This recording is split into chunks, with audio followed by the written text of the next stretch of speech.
Hey guys, this is part 2 of my stage design guide for beginners. And this time I will be mentioning some more hotkeys that I didn't mention in the part 1. And as I am guiding you through this, I'm also going to be trying to create some assets on the side so I can explain as I'm designing and you can see like live how I'm using the keys that I told you about and the settings, how I mess with them and all of that. Okay, so we're gonna start here with things I wanted to mention last time, and that is in the top left menu. When you click on it, and we explained some of the stage settings, I want to explain how to test play. I also want to explain how to manage camera. There are some new settings for the camera, but I want to explain the basics of what you can use in the beginning for your beginner stage. We also talked about character preview. In this one, I'm gonna also be talking about background music and the importing and exporting of assets and the files. And I also want to explain the light sources and the environment configuration to mess with the lighting and add some fog effect. Basically, I start with these settings because they help me come up with a concept and like imagine the concept better when I mess around with them. And I will also be explaining the settings of the file itself, what can you do with those settings and what you're gonna need. I want to begin by explaining these settings, camera settings. This is the navigation camera that you use in here while you're editing, because sometimes it's so slow when you're reaching somewhere you want to go. So if you do this, if you want to like increase the speed, you can just increase it, let's say to 100 vertically and horizontally. That way it's much faster. Vertically is a little too much, but like horizontally, I think it's gonna serve you. So I'm gonna decrease the vertical speed to like 50 maybe. Yeah, much better. But for explaining, I would like to use maybe 30. 30 is good. Yeah, that's much better. Maybe a little less for vertical. Okay. Yeah, much better. And if let's say I want to go somewhere and I don't want to like wait for the camera to speed up a little bit, so then I can just click on F, the hotkey F. You can also review the hotkeys where I told you last time in part 1. When you enter that tab, the hotkey preview, you will always find them up there unclosed. So you can always just click on it and it's gonna be there, and you can just check the hotkeys or the shortcuts whenever you want. That way you won't have to go to the menu every single time. And now I'm gonna press F to jump to the object I want to go to. If it's a little too far, like this, F, it jumps straight to the object. I would also like to explain the placement settings, and this is the snapping. Let's say I wanna move an object along an axis, or like to be snapped to ground level or centered or such. Like I want more snapping options. I go here to the settings on the top right, this wheel. Go to placement settings. You're gonna see ground level placement, and you can turn on all these snapping options and mess around with them. Sometimes, for example, if it's like below the ground, you can like move them with these arrows, but if you hold the center and move them, it automatically just centers it and just raises it above the ground. So that's the snapping. And when you turn on show distance when moving and alignment positions, when you move an object, it shows you on the bottom of the screen how far you went when you moved it. So I'd say, for example, right now I moved it 0.46 position, and then if I move it again, it shows you how far it goes every single time, but it's not the total distance that it moved. And lastly, in the settings, the option that I always use, the environment settings, I want to turn this on every single time so I can see how the environment configuration that I created is looking with the scene. For example, I want to add like a sunset theme. Let's do pink, for example. This is my environment configuration right there. If you click on it in the terrain editor, of course, you're gonna see environment configuration on the left. Click on default, or you can create your own tab, I think. Here you're gonna find the environment. You can create a new one through here. You can rename it. Let's say Leah right there. It's in this tab, confirm. Now it's right here. Let's say it turned blue, right? But I have if I go to the entity placement and I'm editing again, it goes to the sunset one, which is the first environment configuration. I go to the settings, scroll down, and I see over here, I switch it to Leah. And this way you can switch between environments, see which one fits your scene the most, or, I like to mess around with them a lot, to be honest. I will be explaining more about the environment configuration because Hoyo added a lot of new options that we really want to get into. It's amazing. A lot of flexibility in the new options. Like when you go to a configuration over here, let's see, close this one, you're going to find that you can play around with the colors of the sunset and the sky and the sun, everything. Literally everything. Upper hemisphere, the lower hemisphere. It's pretty flexible now. Even the sun color, the brightness, its angle, its size. This is just amazing. I want to get to this as soon as I can, to be honest, because environment configurations always help me come up with a better concept or like imagine the scene better. Like you know, when you design a stage or you design a scene, you're imagining it as a whole in your head. You're imagining like a full whether, like if your character is walking, is it walking down a hallway, dark one or a bright one? Is it in a starry galaxy area or a very foggy epic scene? You know, this one really helps. So sometimes, well, if I want to design something epic like the assets I designed before, the scenes usually contain the fogs, and which I really like playing around with. I always prefer to add a fog to imagine the scene better, and it's through right here. If we go to the environment configuration, when you click on it, for example, the Leah one, let's say I edit this one so I can remember which one it is. Here on the right, there's this cloud and sun icon. You click on this. This is where the fog you can be added. So here there's no fog because you need to add one. So you go to weather list and edit details, add a new one. In weather one right here, when you click on it, basic settings, weather type, you can click on the fog, and there it goes. Initially effective is you know how it is active when you start the game, when a character is spawned or the game starts. Do you want the fog to start right away, or do you want it to start later? You know, you can set a timer for it for when it starts, or you can set like a collider that when you go through, it can trigger this effect, so it wouldn't be initially effective. But if you want to start the game with the fog effect on, you can just turn it on like that. And there we go. This is the only option we have right now, is the weather type. It's the fog one. Auto switch with time, I don't prefer it. I usually turn them off, but of course you can keep them on. And here they also added new settings which you can mess with. So for the fog, there used to be like standard colors that you can mess with, but now we have other options where you can, you know, also edit the colors of the fog and everything. What you want to mess with most of the time is the density of the fog and the distance of it. Here the high fog is the one that like causes the most change in the scene, which I prefer to, you know, let's say do white. And the fog decline distance is how far the fog is from the character's eye.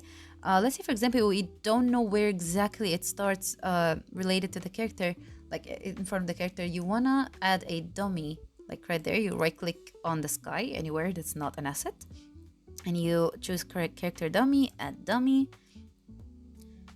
And there it is. You just drag it to the ground. And also, the character has only like moving option and rotating only when you click space. So don't be weirded out if you click on another asset and it's not on the default setting, because it took the same setting as the character. So just you space it, you can move back to the one with all the navigation options. And now that the character is here, you can see how far the fog is from the character. So now we want it like, let's say closer. We want to like make it, you know, have some less visibility as it walks down the stage. So look, as you can see, if I'm the character, I'm walking towards it, it starts like very close to me. If I want to do like maybe 100, it's so far, it's not going to cause like visibility issues. There's also fog height and the fog starting distance. Let's say I want it too close. Let's see, 5. This is way more intense, which is actually cool. Oh, this is intense. I love this one. This has more of an epic scene. This could really suit my stages. As for fog height, it's basically how high it is from the ground. So let's say 1 meter is going to be right in front of us, I believe. It's not going to be too intense. If you do 5 meters, you're not going to see what's up in the sky because the fog is way too high. Starting distance, you get like 10 maybe. So it's like much more intense, but it's a bit like unrealistic. So yeah, it's lovely to mess around with these fog is just amazing. If you want to deactivate it as you're playing with the weather, you can just go to here, the weather one, where it is before editing the details. You can just click on none and it's disabled. You go back to the configuration and it's simple. Another thing I forgot to mention last part is basic of basically renaming your file. Let's say, for example, I want to make a copy. For example, if I don't want to mess around with this file, I want to create a new one. Don't forget to rename it. Let's, for example, I'm going to call it stage guide 1 so that I can create a 2 later and just exit this menu. It's already saved. This is how you rename, and you can also rename from the outside. If you go here in the menu, you can always just rename through here and it will be saved as well. You can escape to go back to the file. Now I'm gonna get a little bit to the basics of designing. Last time I mentioned how to create a prefab, and I did not mention that what if we mess around with one of the prefabs alone somewhere else where we actually use the asset, let's say in another space of the area. And I thought maybe, no, I want it like a little far. I want those to be a little distant from each other. But then I'm like, oh, wait, but I have to do the same thing all over again to each asset over there because they're all the same one. So instead of creating a new prefab for this one, which you cannot since they're decorations, you can always right click. And if you do overwrite and save prefab, so there are 5 other copies of this asset that will have to, have these changes made to. And if that's what you want, you click on confirm changes, and the same change you did over here will be done over there as well. Now they're all like distant from each other, like this one over there. So now that I want to start editing the stage, and I don't know how far I can go if I want to like design a huge stage, and I'm not sure where are the borders of the stage, you can click on the terrain in the terrain editor. You click on any terrain you have, and then click on precise editing on the bottom. And when that happens, it's gonna like draw a grid around, and this is how far you can go with the stage range. This is the range of the stage. Let's say I'm just gonna keep scrolling over there. I'm just gonna go navigate to the border. This is how far you can go. See, this is the border and the terrain is over there, so it's pretty big. So now in the prefab library, I want to prepare some assets I could use in the stage. And I'm going to be using all the functions and settings I told you about. For starters, I like to go to the settings and turn off the snapping options since I'm not really comfortable with them. I prefer to be flexible with those unless I'm like it's necessary for me. See, there's a scene generator here in Milliastra Wonderland editor you can use instead of creating your own stage. But this will be explained in part 3. But for this part, I'm going to explaining how to use the settings when I'm editing my own assets and the whole stage in general. So for my stage, I wanted to design something epic like the usual theme that I go for, just an epic stage, but it's going to be ancient Egyptian themed. So the assets I want to prepare are going to be like some temples, some gates, some rocks, some ancient ruins in order to save time, basically. So here I'm going to go to the static units, which I usually work with. And I want to go to the rocks and see what options do I have. Here, something to note is some rocks don't have like a shader system, which is like when you rotate them, the green area does not move with you. So like the back of the rock could be like this, which is pretty useful, honestly. But some other rocks actually have like a shader system, like this rock right here. If you rotate it, the green area, the green section is going to rotate with you. And it's gonna turn over here, like see? The area that is facing the top side, the sky, it's gonna be more green. And this goes to all of these type of rocks, I believe. Let's try them. Oh, there we go. That's pretty nice. It's pretty flexible. You can create a lot of deformed landforms or terrains with these. If the terrain itself is too big and it's taken a lot of the workload memory, then you can just use these as replacement. And you can also, what I like to do is scale them down so that they look more realistic. One thing I also want to include in this tutorial, I want to explain the angle snap thingy. It's like fixed angle rotation. When you click on it, let's say I want to like rotate everything at the same angle. So let's say just 5 degrees. I'm just going to click on this, the 30 degrees on the bottom, click on 5, and then I can just move them, and it's snapping at 5 degrees at a time, which is very, very useful. It helped me a lot when I was designing the stadium, because like every side was like symmetrical, everything had to be equals like angled. It's like 45 degrees over here, so it had to be the same in each area, so it can be like symmetrical from the top side. But my stage does not include green, so I'm not going to be using the ones with the shaders. I'm going to be using static ones that doesn't really have one.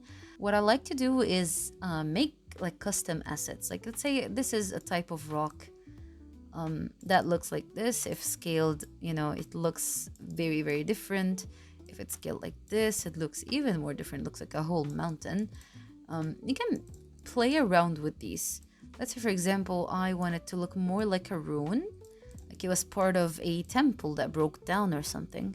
I'm gonna keep trying to scale it down, and if it's not giving me the same look that I want, then I can just make more copies of this one or gather a bunch of other rocks that look different. That could form the shape of a pillar or a wall or a rune. And when I mix them all, this looks a little too pixeled, so I'm just gonna scale it down. You can add more. Rotate them a little bit so they don't look like, you know, too equal. And now that I like this shape, I can also hold shift and click on other rocks to select them, and then hold alt and drag to make a copy. Let's rotate it a little bit so it doesn't look too, you know, like this. Let's look at it from the other side. I'm gonna scale it down a bit. Okay, this is more deformed. I like it. Now that I like them, it's either, if you want to turn it into a prefab, which I would prefer, to be honest, I would add an empty object again, like I did with these assets, and add these decorations to the empty object. But I'm not gonna do that yet because I want to, like, maybe I can create a bigger asset, but I'm gonna leave it on the side as an empty copy, so I can go back to it and use it somewhere else if I wanted to. So always make empty copies like that without binding it to an empty object so you can use it later. Also, it depends whether you want them to be climbable or not, or initially effective. I would of course keep them initially effective, because like this is like the collision, basically the native collision. When the character is running towards it, it hits it, it collides with it, does not go through it like plants. So I'll keep this on, but climbable, I wouldn't really want the character to climb them, so I'm gonna either just make them all unclimbable since the beginning before copying them, like I told you in part 1, or I'm just gonna, when I add the empty object, I'm just gonna make the whole object unclimbable. Here, empty object, right there, just below them. And once it's there, if I'm done with this asset, I can just put those as decorations to the empty object over here, decoration editor, and select from scene, and I can just drag them all, and they're all right there. Once I click on X on the top right, I can just turn off the climbable, and there we go. Though the whole asset won't be climbable, but of course, if the distance is a little too low, the character can definitely just jump over there. I'll make a copy, alt drag, and bind it to an empty object that I will turn into static right over there. Confirm. Screen editor, select from scene, drag them all, they're added. Now I'm gonna exit and save as a prefab and categorized. Let's do rocks, for example. Confirm. I'm gonna go to the entity placement so I can test play it. When I add the rocks, by the way, let's see right there, and I want to try to see if it's climbable or not, you cannot do it with the manage character preview option to test play it, because it will actually sometimes still be climbable, because this is mainly just to see how, you know, the character looks around the assets, or to mess around with the camera settings like I told you in part 1.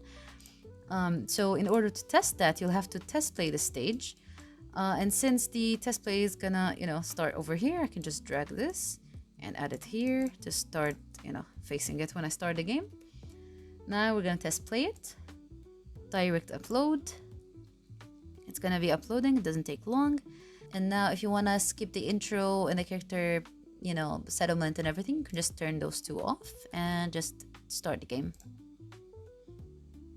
Now the character settlement is skipped and we're right here starting the game. Now we spawned right in front of the asset like we planned. And now when we try to test play and try to climb it, it won't be climbable. There we go.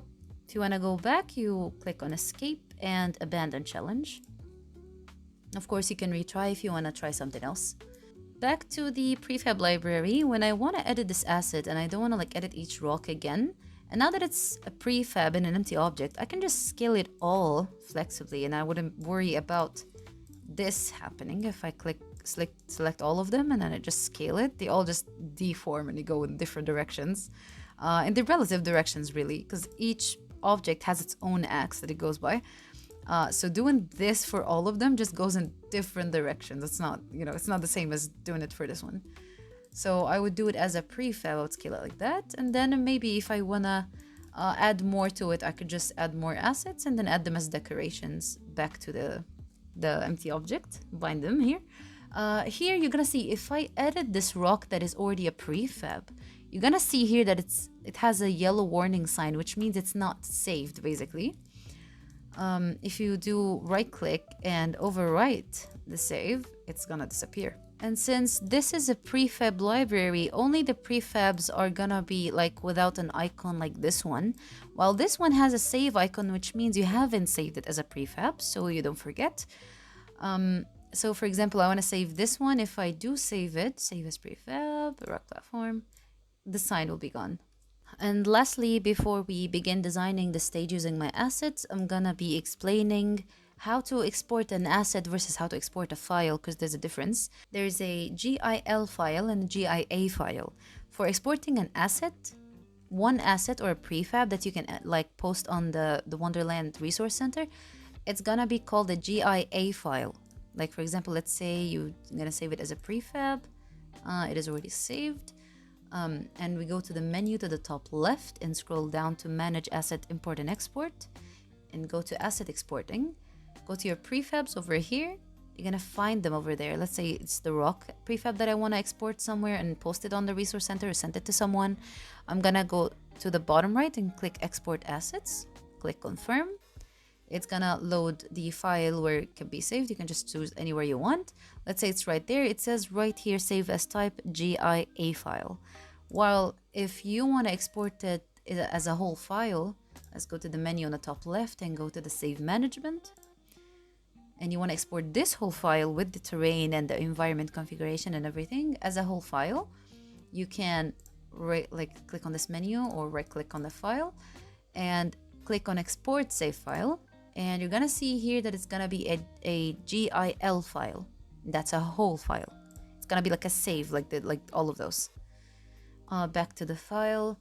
The GIA file, which is the asset, it could contain multiple things. If you go back to it, exporting, you can see that you can export all in the same file. Let's say these three. Let's see, we made an environment configuration. Click on this one, choose both or whatever you want to export. The camera, I like the custom camera that I made. Anything else that you edited, let's say the terrain, you also like it, but you don't want to send the whole file.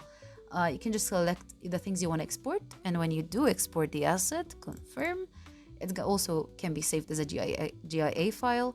And when you import them, they're going to be imported in their relative menu sections. In the environment configuration, you're going to find the ones you imported. In the camera, you're going to find it. The terrain, you're going to find it. They will not be automatically added, but you'll have to select them manually. Back then, before this Genshin update, we were able to import the asset, this whole asset as a whole.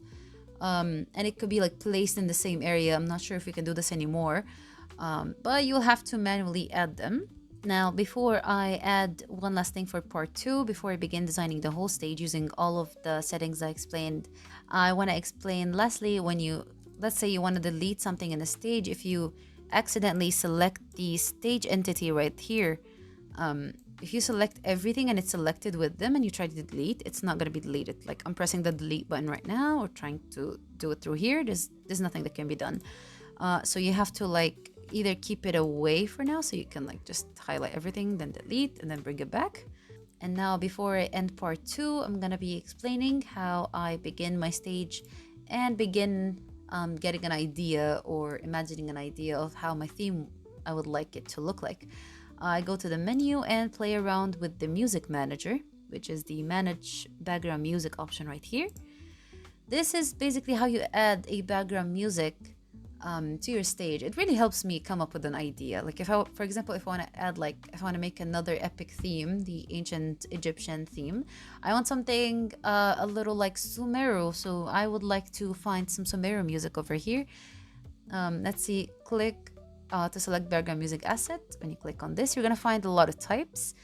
Let's say I wanted battle music. I'm gonna open the menu, click on the arrow or the icon itself. You're gonna find a lot of them. Let's see, for example, I would like to hear this one first before I can add it. I'm gonna click on the play button over here and see if it's suitable. Let's see, you wanna scroll a little bit, you click on it and it's already set up in the file. You can drag this and see like where you wanna start. Let's say I wanna start at 1 minute, see how exciting it is. And I click play. And if it is nice, then I can mess around with its volume. Let's say I don't want it too loud or I want it very loud. Playback speed. Sometimes you can slow down the music. You can create a new theme when you slow down a song like I did with my stage with Salmon, No Way Alone.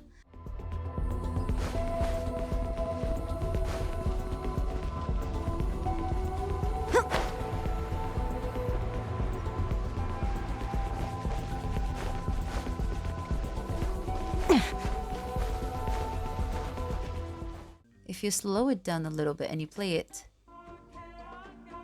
it's gonna sound a lot different. You can also add an option to fade in and out the song because sometimes it loops. You also mess around with the loop playback. You can make it loop or not at all. I would prefer to loop it. I'll just keep it on. I'm gonna bring this back to 0. I'd like to start it from the beginning. And you can also end it at a specific moment. Let's see, you want to end it at 2 minutes. We're gonna see how it ends at 2 minutes. Okay, so now that this is good enough for me, I'm just gonna see where it stops and I'm just gonna set it to 2. Let's see, 26. This is where I want it to stop. Right here. And there you go, it is saved. And if you don't like any of this, you can just click reset data. The song will be back to normal. It's original. It's back to 0. Loop play to the playback speed is back to 1. 1 is the standard. This is the standard speed. 0 point is slower. More than 1 is much higher pitched and sped up. And this is how I begin. For part 3, I'm gonna be designing the whole stage. Lastly, with custom assets. I'm gonna be customizing some assets, making the whole scene, and adding configurations and fog and background music as a whole. This is gonna be the final tutorial for this guide, and I hope you stay tuned. I believe these tips were the most useful to beginners because this is what really helped me. When I first began designing in Milliastra, I loved messing around and playing around with the environment configurations and the fog because it just gave me the feeling of the epic scenes. And that's when I thought, yeah, I definitely do want to make epic scenes using these. And the fog was actually what inspired most of my stages. I hope you stay tuned for part 3 and I'll be releasing it very, very soon. And yeah, don't forget to support this stage of mine that I posted on the Resource Center. And thank you.